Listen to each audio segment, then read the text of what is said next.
Hello friends, you are once again welcome on the online platform of Arun Dalal English Classes YouTube channel. And today we are going to shift on our next exercise of errors. And these errors are based on your previous year questions. And the set number is 8th. So let's begin with our class. ये रहा आपका पहला sentence आपके screen पर. तो देखेंगे please. I'm sorry sir, how many is the fine for returning the books late? अब यहां पर एक एक चीज को पकड़ने की कोशिश करेंगे आप. क्या कहता है? I'm sorry sir, यहां तक ये बिल्कुल ठीक है. How many is the fine? अब एक चीज देखेंगे. How many is the fine? अब यहां पर जो ये फाइन है, क्या ये काउंटेबल आया है? अगर ये काउंटेबल होता और प्लूरल होता तो हम यहां पर लिखते मैनी, या फिर मैनी के साथ ए या एन लगा होता तो सिंगुलर आता. Many a boy, many an apple, वो तो है ही नहीं. अब फाइन, जुर्माना, जुर्माना क्या है? अनकाउंटेबल. अनकाउंटेबल है तो मैनी थोड़ी ना आएगा. यहां पर क्या आ जाएगा? How much. हाउ मच के साथ ही ठीक है. How much is the fine for returning the books late. For एक प्रेपोजिशन है. प्रेपोजिशन के बाद हमेशा आप कोई और वर्ब लगाते हैं तो वो क्या आती है? जेरेंट के रूप में आती है. तो ये बिल्कुल ठीक है आपका. क्या आ जाएगा? Returning the books late. तो एरर कहां पर बना? इसके हिसाब से ये ए है, ये बी है और ये सी है, ये डी है. बी में बना. लेकिन यहां पर देखें तो बी वाले सेक्शन को कहां पर लिखा गया है? सी पे. तो यहां पर सी वाले को हाईलाइट कर देंगे, टिक कर देंगे. यहां पर क्या आ जाएगा? How much. ये था आपका एरर. नेक्स्ट पे चलते हैं.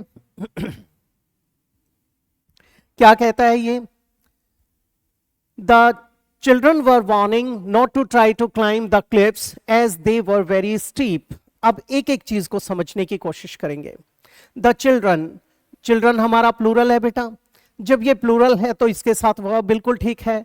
वार्निंग, अब जब कभी भी बी का कोई रूप आता है तो उसके साथ या तो V1 ING लगाते हैं या फिर वर्ब का थर्ड फॉर्म लगाते हैं.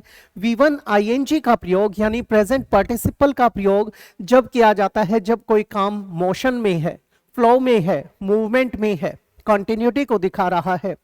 और पास्ट पार्टिसिपल अर्थात थर्ड फॉर्म का प्रयोग जब किया जाता है जब वो पैसिव की बात करे या एडजेक्टिव के रूप में आए. अब यहां पर बच्चे चेतावनी दे रहे थे किसको? जब आगे कोई और व्यक्ति नहीं आया. इसका मतलब ये क्या होना चाहिए? Passive voice. यानी यहां पर क्या आना चाहिए? वांट. वांट. अब इसका मतलब क्या है? ये काम किसके ऊपर किया गया? बच्चों के ऊपर. इस एक्शन का रेसिपिएंट कौन है? चिल्ड्रन है. The children were warned not to try to climb the cliffs as they were very steep.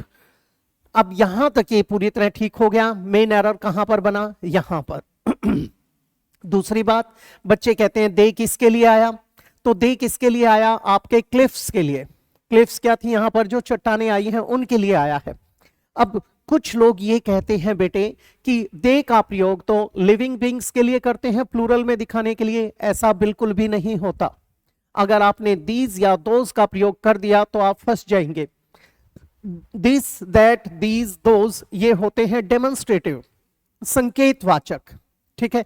इन्हें जब नाउन के साथ जोड़ेंगे तो ये डेमोन्स्ट्रेटिव एडजेक्टिव्स बन जाएंगे. जब इन्हें इंडिपेंडेंटली यूज करेंगे अकेले में तो ये क्या बन जाएंगे? डेमोन्स्ट्रेटिव प्रोनाउंस बन जाएंगे. तो कभी भी आप यहां पर दीज और दोज का प्रयोग करने की भूल ना करें. यहां पर इसका प्रोनाउन क्या आएगा? दे आएगा. और उन लोगों से भी बचे जो ऐसा कहते हैं, ये गलत है. वर क्यों आया? क्योंकि क्लिफ्स प्लूरल थी तो ये इसका प्रोनाउन प्लूरल, इसलिए ये आ गया. स्टीप क्या है? उसका एडजेक्टिव है. वेरी इसका एडवर्ब बन गया स्टीप का. आगे बढ़ जाते हैं बेटे. क्या कहता है? My mother generally read the local news paper to keep abreast of the local news. ध्यान देंगे प्लीज. माई मदर किसका जवाब दे रही है? हु का. हु का जवाब दिया तो ये क्या बन गया? नॉमिनेटिव केस यानी सब्जेक्ट बन गया आपका. डूअर है. जनरली, जनरली क्या है? हमारा एडवर्ब है. अब मदर हमारा सिंगुलर है. सिंगुलर है तो सिंगुलर वर्ब आएगा. क्या आ जाएगा? Reads. Reads. Singular subject, singular verb. My mother generally reads what, the local newspaper. ये क्या बन गया? ऑब्जेक्ट बन गया। कौन सा ऑब्जेक्ट? डायरेक्ट ऑब्जेक्ट बन गया। टू कीप, इसके बाद पर्पस क्या है उनका? पर्पस है to keep abreast of. Keep abreast of एक फ्रेज होता है, ठीक है, जब आप अपने आप को अपडेटेड रखना चाहते हैं, किसी चीज के साथ तालमेल बिठाकर आगे चलना चाहते हैं, उसे कहते हैं keep abreast of the local news. यानी वो जितनी भी करंट की चीजें हैं उनके प्रति वो अवेयरनेस रखना चाहते हैं, इसीलिए वो क्या करते हैं? वो आपका लोकल न्यूज़पेपर पढ़ते हैं। अब एरर कहां आया था? वर्ब के अंदर। और वर्ब कहां पर दे रखी है बेटे? सी सेक्शन में। और यहां पर ये यहां थी। क्या आ जाएगा आपका? रीड्स। हम किसको टिक करेंगे? सी को। नेक्स्ट है बेटे, Deep's mother has repeated asked him to lower the volume of his mobile. अब यहां पर बारीकी से समझने की कोशिश करें। दीप्स मदर, अब यहां पर जो ये दीप्स मदर आया है, दीप्स क्या बन गया? पोजेसिव एडजेक्टिव, क्योंकि दीप के बाद क्या दिया गया है? मदर, एक नाउन दिया गया है। नाउन को भी एडजेक्टिव के रूप में यूज किया जाता है, भले ही वो प्रॉपर नाउन हो, जब वो अपोस्ट्रोफी के रूप में साथ में लगाया गया है। अब दीप्स मदर हमारा सब्जेक्ट बन गया। एक वचन है इसलिए हैज बिल्कुल ठीक है। रिपीटेड, अगर इतना ही होता तो हम इसको क्या मान लेते? वर्ब का थर्ड फॉर्म मान लेते। लेकिन आगे क्या लिखा गया है? आस्क्ड। यहां पर बात बिगड़ गई। इसका मतलब क्या है? हम इसको वर्ब नहीं मानेंगे, हम वर्ब मानेंगे इसको। फिर ये किसके लिए आया? ये आपके आस्क्ड की इंटेंसिटी के लिए आया है, उसकी फ्रीक्वेंसी के लिए आया है कि ये काम बार बार किया गया है। तो यहां पर क्या आ जाएगा? रिपीटेड नहीं, इसको तो हमें बनाना पड़ेगा एडवर्ब। एडवर्ब तो क्या आ जाएगा? रिपीटेडली। रिपीटेड अटेम्प्ट्स, अटेम्प्ट्स हमारा नाउन है, रिपीटेड क्या बन गया? एडजेक्टिव। यहां पर रिपीटेडली लगाएंगे तो उसकी फ्रीक्वेंसी को कि अगेन एंड अगेन वाला भाव आ गया। तो repeatedly asked him to lower the volume. To के साथ हमारा क्या आएगा? वर्ब का फर्स्ट फॉर्म बिल्कुल ठीक है। To lower what? The volume, किसका? ऑफ हिज मोबाइल, ये बन जाएगा। तो हमें यहां पर इस एडवर्ब की जरूरत थी। अब ये देखते हैं कहां पर दिया गया है। यहां पर ये ए था, ये बी था, लेकिन यहां पर ये ए की पोजीशन पे है। क्या आ जाएगा? रिपीटेडली आस्क्ड, ये बन जाएगा।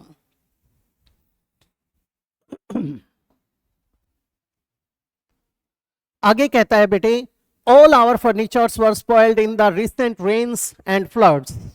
बारीकी से समझेंगे क्या कहता है। All our furnitures.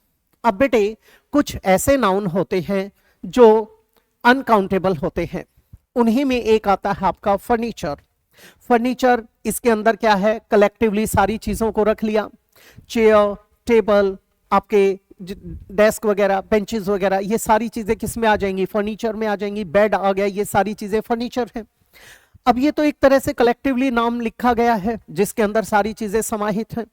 अगर हमने फर्नीचर कर दिया तो वोज आएगा, वर नहीं आएगा। इसका मतलब यहां पर वोज आना चाहिए, ठीक है। अब एरर को ऐसे भी हम सॉर्ट आउट कर सकते हैं। दूसरी बात, अगर ये वर अगले सेक्शन में दिया गया होता तो हम इसको हम दूसरे तरीके से बदलते।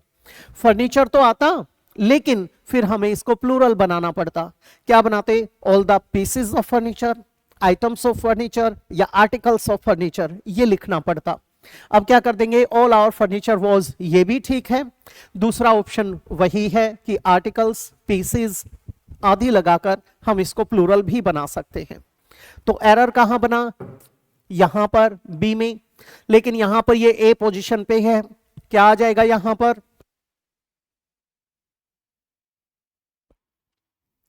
फर्नीचर्स वर की जगह फर्नीचर वॉज। दूसरा क्या कर देंगे? ऑल द आइटम्स, आर्टिकल्स या पीसेस ऑफ फर्नीचर वर, वो कर सकते हैं। नेक्स्ट पे चले जाते हैं बेटे। As soon as the bus driver was seeing the child crossing the road, he applied the brakes. अब यहां पर समझेंगे बेटे। As soon as, जो ही, जैसे ही, अब ये आ गया आपका the bus driver, ये हमारा सब्जेक्ट है। was seeing, बेटे seeing का प्रयोग प्रेजेंट पार्टिसिपल के रूप में नहीं किया जाता।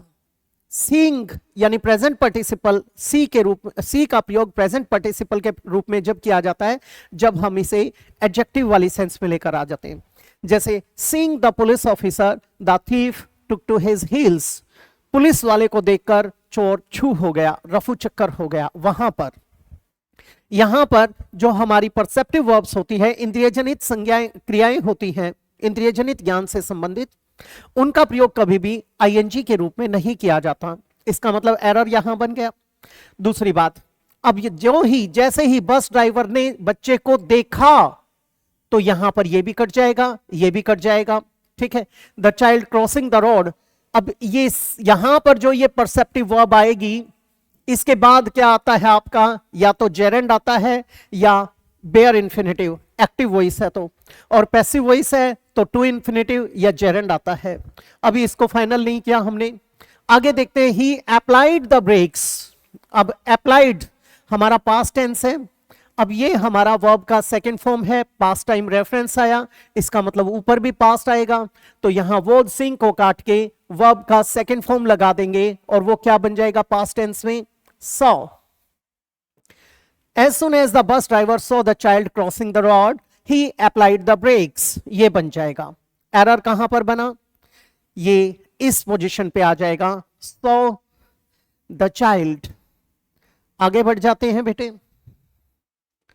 क्या कहता है, I would have died if he did not dress my wound that day। अब यहां देखेंगे, आई के साथ सब्जेक्ट के साथ वुड हैव डाइड लगाया गया है, वुड के साथ हैव आया, मॉडल्स के साथ फर्स्ट फॉर्म आती है, हैव के साथ थर्ड फॉर्म लगाई गई है, यानी परफेक्ट भी बना दिया। इफ यानी कंडीशनल क्लॉज है, कंडीशनल क्लॉज में कौन सा है, रूल नंबर 3 है। कौन सा होता है ये, अब पछताए हो तो क्या जब चिड़िया चुग गई खेत, वो वाले कॉन्सेप्ट को बताता है। अब यहां पर जब ये वुड हैव डाइड आया है तो यहां डिड का प्रयोग नहीं करते, यहां फर्स्ट फॉर्म नहीं लगाते, यहां पर लगाया जाता है हैड, और यहां पर वर्ब की थर्ड फॉर्म आ जाएगा dressed. Had not dressed my wound that day, ये बन जाएगा। तो डिड नॉट ड्रेस की जगह पे एरर है, कहां पर है ये, ए पोजीशन पे दिया गया है, इसको टिक कर देंगे, डिड को रिप्लेस करेंगे हैड से, और ड्रेस का फर्स्ट फॉर्म का थर्ड फॉर्म बना देंगे ड्रेस्ड, ये बन जाएगा। आगे बढ़ जाते हैं बेटे। At the workshop they were taught how to nail the pieces of wood together to create toys. बड़ी बारीकी से समझेंगे। एट द वर्कशॉप, ये पूरी तरह से सही है बेटा। दे वर टॉट, उन्हें सिखाया गया, दे हमारा सब्जेक्ट है, वर आया, वर के साथ यहां पर वर्ब की थर्ड फॉर्म आई, यानी इस एक्शन का रेसिपिएंट कौन है, दे है, यानी क्या हो गया पैसिव वॉइस, उन्हें सिखाया गया।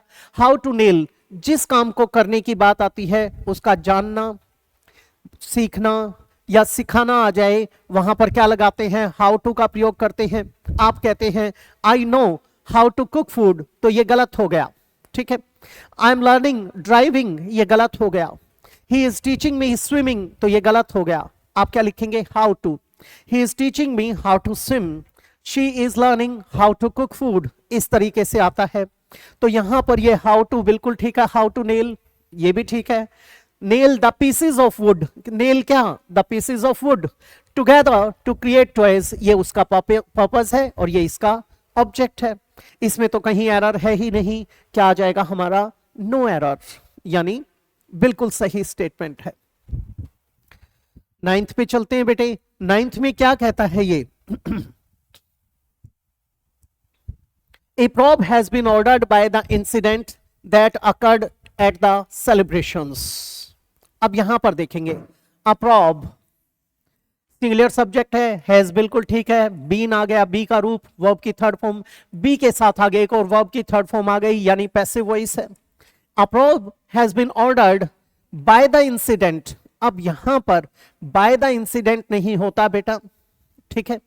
इंसिडेंट के अंदर क्या देखा गया है, एक खतरा महसूस किया गया है, उसे रोकने की बात की गई है, कंट्रोल करने की बात की गई है, तो बाय ना लगा करके हम क्या लगाएंगे, into the incident, into the incident that occurred, what occurred, the incident occurred at the celebrations. तो यहां पर क्या आ जाएगा, ऑर्डर्ड के बाद इनटू, तो बाय को रिप्लेस करके हम यहां पर क्या कर देंगे, इनटू का प्रयोग करेंगे। कहां एरर आ गया, सी के अंदर। आगे बढ़ जाते हैं, आगे क्या कहता है 10th के अंदर,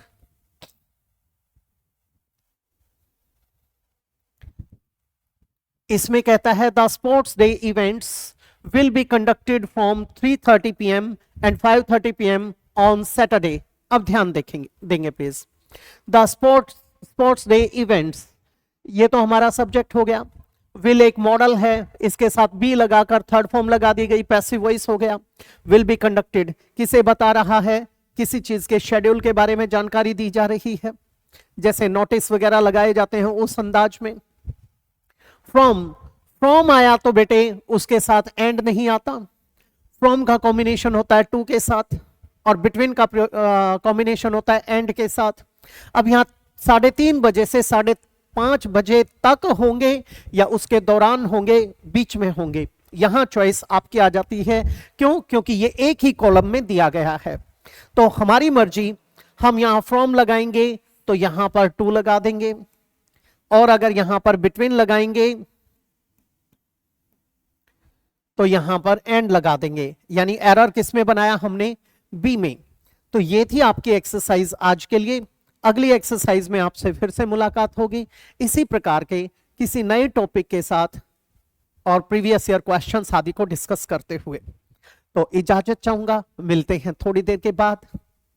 नमस्कार दोस्तों।